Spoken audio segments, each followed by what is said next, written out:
faire un petit tour dans la rédaction centrale de l'Observateur. Chers lecteurs, merci de nous accueillir chez vous.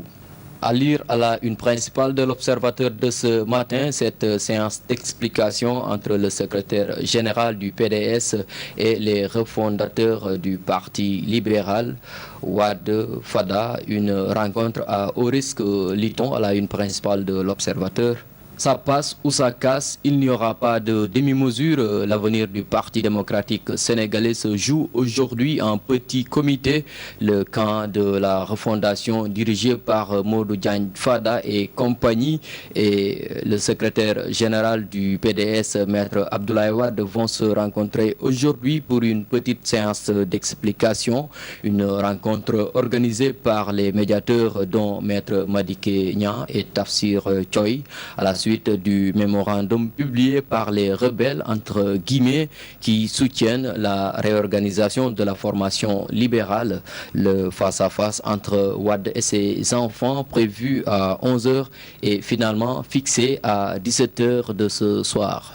À lire également dans l'Observateur de ce matin cette affaire de vol à main armée au bureau de poste finance du quartier dépôt de Tambacounda. L'affaire est cocasse et pourrait faire la trame d'un mauvais drame. Ces films à succès souvent nominés aux Oscars et dont raffolent les cinéphiles.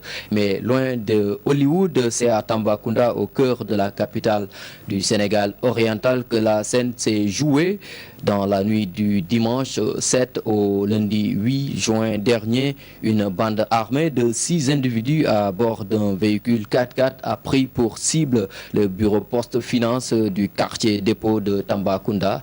La bande est tombée sur le coffre-fort, mais impossible de l'ouvrir, encore moins de le transporter. Et pour ne pas rentrer bredouille de leur attaque, les voyous ont tout simplement ligoté et sectionné l'oreille d'un des vigiles avant de s'éclipser dans la nature. C'est vraiment à lire, Pape Cheikh Diallo.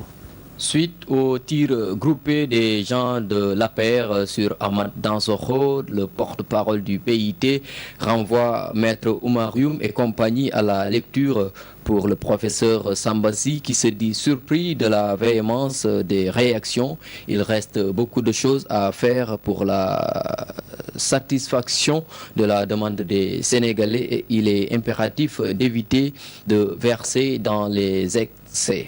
Arrêtés durant 6 jours pour une affaire de criminalité phonique, les 2 fils de Yorolam achètent leur liberté à hauteur de 10 millions de francs CFA.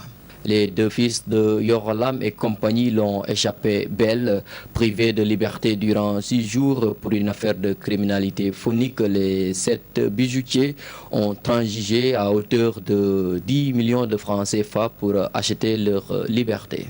En sport, il faudra lire cet entretien avec Khadim Ndiaye, le gardien de but qui effectue son retour dans l'équipe nationale du Sénégal. Perdu de vue en sélection ces 3 dernières années, Khadim Ndiaye revient dans une tanière où il occupait jadis la place de numéro 1. N'empêche, même s'il est resté une éternité loin de la sélection, il se dit toujours prêt à jouer sans user de la langue de bois. Le portier Doria AC est marié entre-temps, parle de son statut dans son club, son séjour en Guinée-Conakry où Ebola a fait des milliers de victimes et surtout ses relations avec Amara Traoré. Il m'a créé, assure-t-il, toujours avec son franc-parler qui a forgé sa personnalité et son caractère de bad boy. C'est un entretien à lire également. C'est tout pour le menu de l'Observateur de ce matin. Merci d'avoir